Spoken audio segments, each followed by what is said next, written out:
Nominee John McCain. McCain in the membrane. Number 3, change of address. Vice presidential hopeful Palin tries a new smear against Obama and once again ends up stepping in it.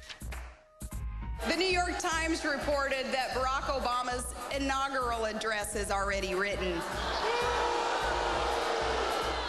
days out from the election. 9 days out, and yet it's already written.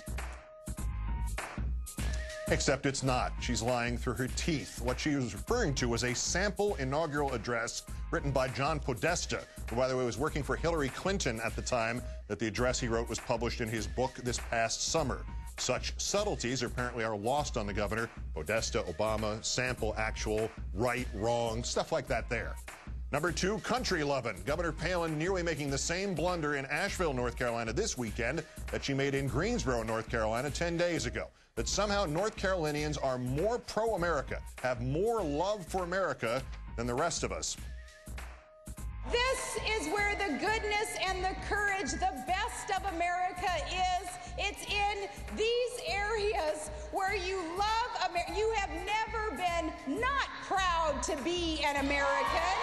You are proud to be an American. Oopsie. Remember that horrific 70s sitcom Love American Style? The governor thought it was a political tract. Number 1, gotcha journalism. Senator Joe Biden finding himself in a truly surreal interview with quotes around it with local Florida TV station WFTV in Orlando last week.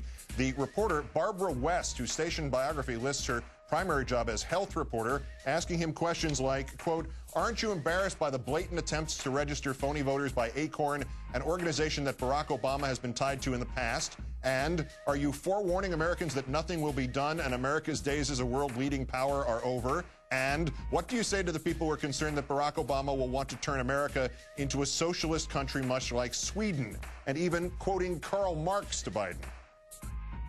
How is Senator Obama not being a Marxist if he intends to spread the wealth around?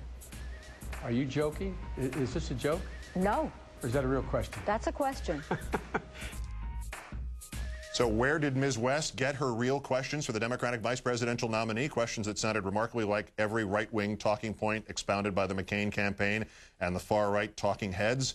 Surely it's just a coincidence that her husband is a GOP media consultant. Incidents in this ugly campaign, a McCain campaign volunteer claiming she was attacked by a black man who carved a B for Barack into her cheek. The story highlighted and disseminated by the McCain team until it proved false. Tonight, a campaign comment. Senator McCain, it is time to speak up about this. That's next, but first time for Countdown's number 2 story, tonight's worst persons in the world. The bronze goes to the Washington Post. Last week, the newspaper ran a story about Billo the Clown with a photograph and a caption that described him as a right-wing pundit.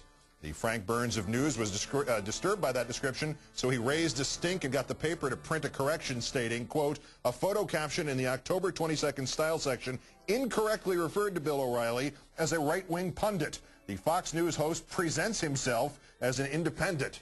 Well, you know, they could have also gone with official loofah inspector, or he's a Nielsen ratings conspiracy theorist, or a bold, fresh piece of expletive, or second place to Countdown on Friday for the 3rd time in 10 weeks. Thanks, viewer.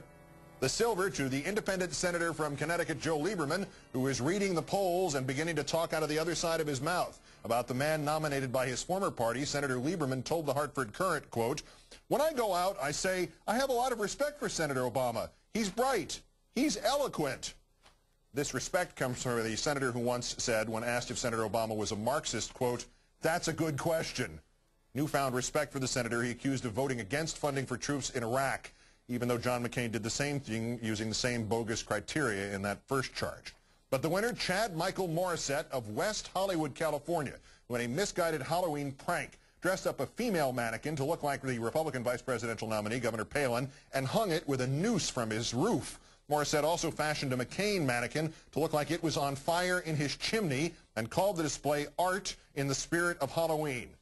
No, as unacceptable as if it were McCain, as if it were Obama. This is not the spirit of Halloween, sir. It is the spirit of violence. Chad Michael Morissette, today's worst person. Finally tonight, a campaign comment about the fraudulent race attack claim since acknowledged and recanted by a John McCain campaign volunteer in Pennsylvania. You know the story quite well by now. It is a sad and demoralizing tale of a woman who could easily be summarized by the awful term B actress. Ashley Todd was not sexually assaulted by a big black man. He did not carve the letter B onto her face to punish her for supporting John McCain. It apparently never dawned on her, or resembled less a cut than an abrasion done by a weapon no more sinister than a nail file. She was not even at the ATM where she claimed the attack took place. It apparently never dawned on her that the machine had security video and she would not be on it. And clearly, somewhere in her mind was a calculation that a story like this one, with layer upon layer of racial threat, could be some kind of game changer for the presidential candidate she worked to get elected in at least 2 states for at least 2 months. Her saga is pathetic. She now claims mental illness. If this too is not true, Ms. Todd might think she's pulling another fast one over on the rest of us. In fact, her claim seems to be accurate whether she knows it or not. And much more disturbingly, so was her calculation. At least until her story, in retrospect a ludicrous confection, fell apart and she had to confess her crime. She had inspired dozens, perhaps hundreds of journalists and bloggers and all those in between on both political sides to stand over this nation's ever-present tinderbox of racial prejudice and racial fear and racial hatred. And she had brought them all matches. We already know what the executive vice president of Fox News had written while his organization was collectively perched next to that tinderbox, waiting for the slightest excuse to light it, and our nation ablaze. The over-the-top caveat thrown in for a window-dressing balance with not the slightest intention that it should ever be taken seriously. Quote, if the incident turns out to be a hoax, Senator McCain's quest for the presidency is over, forever linked to race baiting.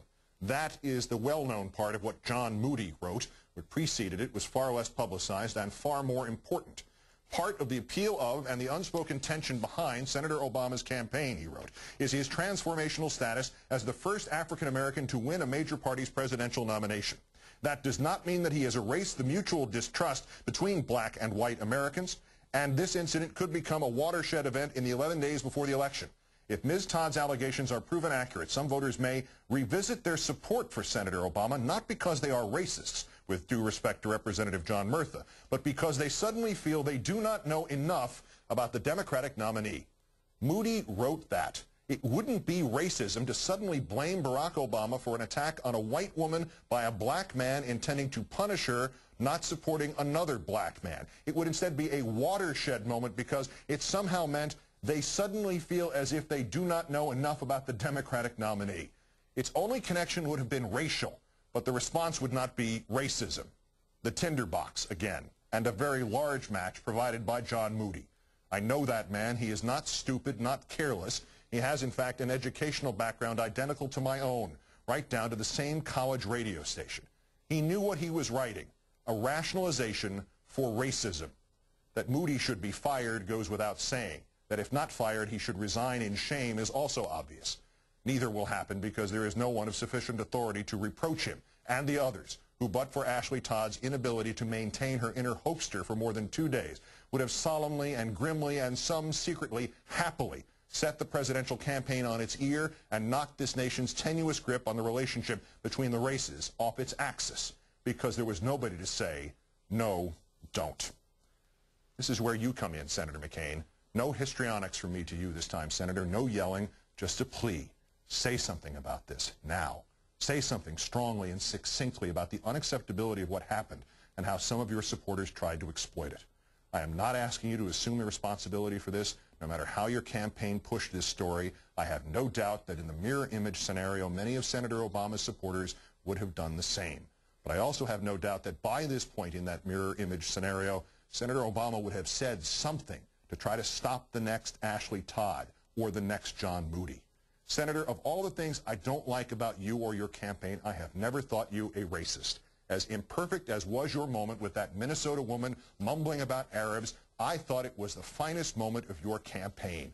I believe that you feel as I do, that racial hatred and prejudice have no place in this campaign nor in this country. I believe that you feel as I do. As Clarence Darrow said in a different time and a different context, I am pleading for the future. I am pleading for a time when hatred and cruelty will not control the hearts of men, when we can learn by reason and judgment and understanding and faith. Sometimes, Senator McCain, it is as if we are almost there, and then some unthinking act like the one by that Ashley Todd throws us back against the rocks, and we barely escape with our ship intact. In that time of foundering, Senator McCain, far too few of us have a chance to personally right the ship, to heal instead of to stand idly by, to make a difference in this oldest and most wearying of our struggles as a nation. This chance, sir, is yours. Say something, or better yet, say something with Senator Obama about race and how we live with one another and how we can. Let this last week of the campaign be remembered, no matter how it turns out next Tuesday, as something other than the time Ashley Todd lied and the John Moody's threatened and you said nothing. Senator McCain, once again, grab the microphone. Thank you.